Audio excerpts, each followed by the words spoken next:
আসসালামু আলাইকুম দর্শক, আশা করি সকলেই ভালো আছেন। পূজা মণ্ডপ নিরাপত্তায় ৭১,০০০ পুলিশ মোতায়েন। দর্শক, আসলে বাংলাদেশ সরকার এবং বাংলাদেশি মুসলিমরা এত ভালো যে হিন্দুদেরকে যেভাবে নিরাপত্তা দেওয়া হয়, পৃথিবীর কোনো দেশেই অন্য ধর্মে অর্থাৎ যারা সংখ্যালঘু লোক রয়েছে, অর্থাৎ সংখ্যায় কম লোক রয়েছে, তাদেরকে এইভাবে কেউই নিরাপত্তা দেয় না দর্শক।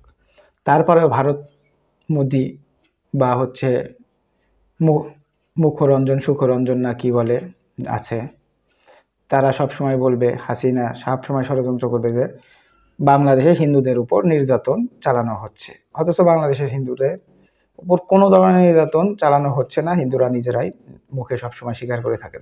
দর্শক চলুন বিস্তারিত জেনে নেই।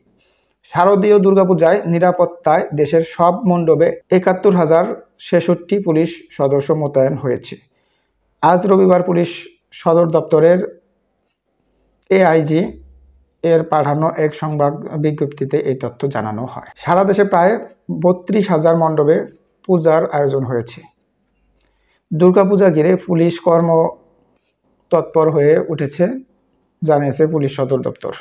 পুলিশ সদর দপ্তর জানায়, চলতি মাসের শুরু থেকে অল্প কয়েকটি স্থানে ছোটখাটো দুর্ঘটনা ঘটেছে। পুলিশের তাৎক্ষণিক পদক্ষেপে এই সব ঘটনা প্রশমিত বা প্রতিকার করা হয়েছে। প্রতিটি পূজা মণ্ডপের নিরাপত্তা জোরদার করা হয়েছে। দর্শক, সব স্থানে পূজা উদযাপিত কমিটি, পুলিশ ও আনসার বাহিনীর সঙ্গে সমন্বয় করে নিরাপত্তা নিশ্চিত করা হচ্ছে। অর্থাৎ পূজা মণ্ডপে যারা আছে, যারা পরিচালনা করছে, তাদের সাথে কথা বলে, তাদের সাথে কমিটির সাথে যুক্ত হয়ে পুলিশ এবং আনসার একত্র হয়ে নিরাপত্তা নিশ্চিত করছে। দর্শক, যেসব বিচ্ছিন্ন ঘটনা ঘটছে সেগুলো মূলত সাধারণ অপরাধমূলক কর্মকাণ্ড, ব্যক্তিগত দ্বন্দ্ব বা স্থানীয় বিরোধী ফলাফল। অর্থাৎ যেসব জায়গায় পূজা মণ্ডপ নিয়ে সমস্যা হচ্ছে, এটা হচ্ছে স্থানীয় বিরোধ বা হচ্ছে তাদের ব্যক্তিগত দ্বন্দ্বের কারণে হচ্ছে, এটা কোনো রাজনৈতিক কোনো সমস্যা হচ্ছে না। দর্শক, পুলিশ সদর দপ্তর আরও জানায়, বাংলাদেশে হিন্দু বৌদ্ধ খ্রিস্টান ঐক্য পরিষদের এক বিবৃতিতে ২ থেকে ২৩ সেপ্টেম্বর পর্যন্ত উল্লেখিত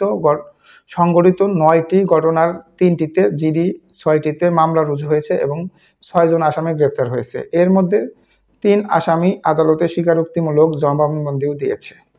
বাংলাদেশে সাম্প্রদায়িক সম্প্রীতির ঐতিহ্যকে সমুন্নত রাখতে পুলিশ দৃঢ় প্রতিজ্ঞাবদ্ধ। অর্থাৎ বাংলাদেশে কোনো ধরনের কাউকে, কোনো গোষ্ঠীকে, কোনো ধর্মীয় গোষ্ঠীকে কোনোভাবেই ছোট করা হবে না বা নির্যাতন করা হবে না, বা হচ্ছেও না, কখনো হয়ও নাই।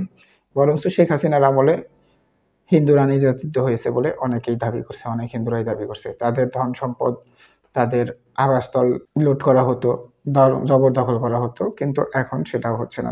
দর্শক, এই যে পুলিশ ৭১,০০০ পুলিশ মোতায়েন করা হয়েছে তাদের নিরাপত্তায়, এই বিষয়টিকে আপনারা কিভাবে দেখছেন? আর ভারত যেভাবে মিথ্যাচার করছে বাংলাদেশের প্রতি, আসলেই সেটা শুধু তাদের মিথ্যাচার, তার কোনো সত্যতা নেই। এটাই হচ্ছে মূল কথা।